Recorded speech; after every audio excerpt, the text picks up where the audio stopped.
ಓಂ ಗುರುಭ್ಯೋ ನಮಃ.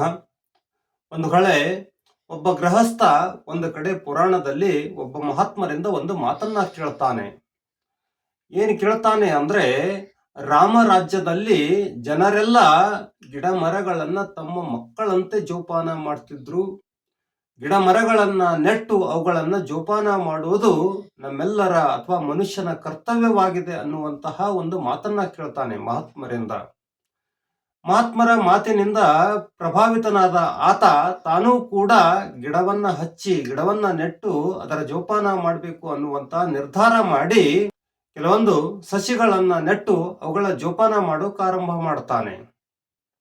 ಜೋಪಾನ ಮಾಡುವುದು ಅಂದ್ರೆ ಏನಿರುತ್ತೆ ನಿಮ್ಗೆ ಗೊತ್ತಿದೆ.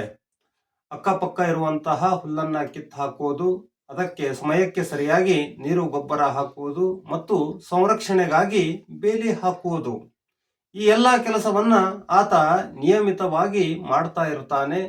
ಹೀಗೆ ಸುಮಾರು ವರ್ಷಗಳ ಕಾಲ ಆತ ಈ ಕಾರ್ಯವನ್ನ ಮಾಡ್ತಾ ಹೋಗ್ತಾನೆ. ಸುಮಾರು ವರ್ಷಗಳ ನಂತರ ಆ ಸಸಿಗಳೆಲ್ಲ ಗಿಡಗಳಾಗುತ್ತೆ. ಗಿಡಗಳು ಹೆಮ್ಮರಗಳಾಗಿ ನಿಲ್ಲುತ್ತೆ.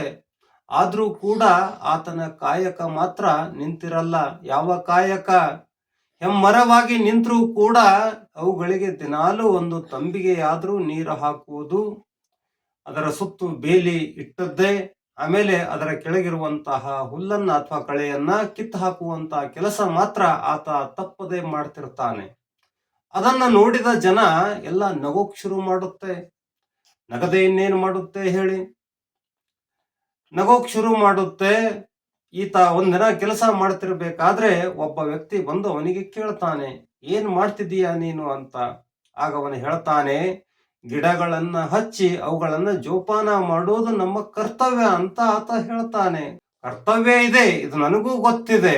ಆದ್ರೆ ನೀನು ಮಾಡುವಂತಹ ಕರ್ತವ್ಯ, ನೀನು ಮಾಡುವಂತಹ ಕಾಯಕದ ಫಲ ಏನಿದೆ ಈಗ, ಅದರ ವಿಚಾರ ನಿನಗಿದೆಯಾ ಅಂತ ಕೇಳ್ತಾನೆ ಆ ವ್ಯಕ್ತಿ.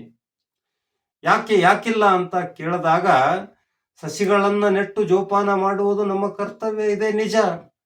ಆದ್ರೆ ಈಗ ನೀನು ಮಾಡ್ತಿರುವುದು ಸಸಿಗಳ ಜೋಪಾನ ಅಲ್ಲ. ಸಸಿಗಳು ಹೆಮ್ಮರಗಳಾಗಿ ನಿಂತಿವೆ. ಅದರ ಬೇರುಗಳು ಸುಮಾರು 10 ಮೀಟರ್ ವರೆಗೆ ಭೂಮಿಯಲ್ಲಿ ಆಳವಾಗಿ ಹೋಗಿದೆ. ಆ ಬೇರು ಸ್ವತಃ ನೀರನ್ನ ಭೂಮಿಯಿಂದ ತೆಗೆದುಕೊಳ್ಳುವಂತಹ ಶಕ್ತಿ ಪಡೆದಿದೆ. ಆಮೇಲೆ ಈಗ ಬೇಲಿಯ ಅಗತ್ಯ ಅದಕ್ಕೇನಿದೆ? ಯಾವ ಪ್ರಾಣಿ, ಯಾವ ಪಕ್ಷಿ ಅದಕ್ಕೇನು ಮಾಡಬಲ್ಲದು ಹೇಳು? ಯಾರಿಂದಲೂ ಅದಕ್ಕೆ ಈಗ ಧಕ್ಕೆ ಇಲ್ಲ. ಆಮೇಲೆ ಹುಲ್ಲನ್ನ ಅಥವಾ ಕಳೆಯನ್ನ ಕಿತ್ತು ಹಾಕುವಂತ ಅವಶ್ಯಕತೆ ಆದ್ರೂ ಈಗ ಅದಕ್ಕೆ ಏನಿದೆ? ಅವುಗಳ ಅವಶ್ಯಕತೆ ಇಲ್ಲದೆ ನೀನು ಇನ್ನೂ ಅದನ್ನ ಮಾಡ್ತಿದ್ದೀಯಾ? ಅದಕ್ಕೆ ನಮಗೆಲ್ರಿಗೂ ನಗು ಬರ್ತಿದೆ ಅಂತ ಆ ವ್ಯಕ್ತಿ ಹೇಳಿದಾಗ ಅವನಿಗೆ ಜ್ಞಾನೋದಯ ಆಗುತ್ತೆ. ಬಂಧುಗಳೇ, ನನ್ನ ಮಾತೇನು ಅಂದ್ರೆ, ಹೆತ್ತವರಲ್ಲಿಯೂ ಕೂಡ ಕೆಲವರು ಮಕ್ಕಳ ಜೋಪಾಸನೆಯನ್ನ ಇದೇ ರೀತಿಯಾಗಿ ಮಾಡ್ತಿದ್ದಾರೆ. ಮಕ್ಕಳ ಜೋಪಾನ ಮಾಡುವುದು ಹೆತ್ತವರ ಕರ್ತವ್ಯ ಇದೆ ನಿಜ. ಆದ್ರೆ ಅದಕ್ಕೂ ಒಂದು ಕಾಲ ಮರ್ಯಾದೆ ಇದೆಯಲ್ಲ. ಮಕ್ಕಳು ಯಾವಾಗ ಸ್ವಾವಲಂಬಿ ಆಗುವಂತಹ ವಯಸ್ಸಿಗೆ ಬರ್ತಾರೋ ಅಂತಹ ಸ್ಥಿತಿಯಲ್ಲಿ ಮಕ್ಕಳಿಗೆ ಈ ಪೋಷಣೆ ಮಾಡುವಂತಹ ಕೆಲಸವನ್ನ ಬಿಟ್ಕೊಟ್ರೆ ಒಳ್ಳೆಯದು ಅಂತ ನನಗನಿಸುತ್ತೆ. ಬಂಧುಗಳೇ, ಒಂದು ವೇಳೆ ಮಕ್ಕಳು ಸ್ವಾವಲಂಬಿ ಆಗುವ ವಯಸ್ಸಿಗೆ ಬಂದ ಮೇಲೂ ಕೂಡ ಹೆತ್ತವರೇನಾದ್ರೂ ಅವರ ಜೋಪಾನದ ಕಾರ್ಯವನ್ನ ಬಾಲ್ಯದಲ್ಲಿದ್ದಂತೆ ಮುಂದುವರಿಸಿದ್ರೆ ಅದು ನಗೆಯ ಮಾತಾಗಿ ಉಳಿಯುತ್ತೆ, ಅಥವಾ ಅವರು ಮಾಡುವಂತಹ ಜೋಪಾನದ ಕಾರ್ಯ ವ್ಯರ್ಥವಾಗಿರುತ್ತೆ ಅಂತ ನನಗನಿಸುತ್ತೆ. ಬಂಧುಗಳೇ, ಧನ್ಯವಾದಗಳು.